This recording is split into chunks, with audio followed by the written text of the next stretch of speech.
yan kankana nan baba alula yake kankana hilin ya hau sabon keken nan nashi idan yamma ta yi masallaci bayan yan abarba can baba alula yake aike shi wannan keken na baba alula shekarar shi 59 wasu mararraba nyanya nan suke ganin baba alula a nan suke haduwa ruhunan nan inda masu kankana suke tsayawa nan baba alula yake kankana hilin ya taba aikin shi a mararraban nyanya idan akwai doya yan doya suna alhamdulillah baba alula ya sha meyoyi a bar mana yawo a hilin nan baba alula shi baka tsine ne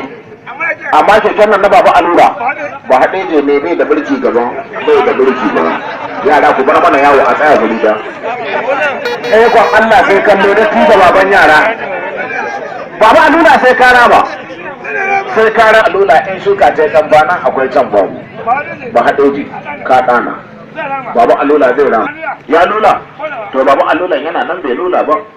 bari baba alula ya karata da jinin shi to ku sa ido mu sa ido ga baba alula nan ya makale kan sangalin keken gehe guda gashi nan yana zagayawa mai baba alula zai yi gashi nan dai gashi nan yana dugunna a taba baba alula gashi nan yana zagayawa mai baba alula zai yi gashi nan dai ya tsaya cak a wajen baba alula ai keke ma gado ne gadon ma gadon lilo kaga gadan lilo na baba alula kaga a taban baba alula babu mai han wannan gadan lilo sai baba alula ikon Allah sai kallo baba alula yana ɗaure yaro masa keke da keken da yaron ya haɗa ya ɗauka da bakin shi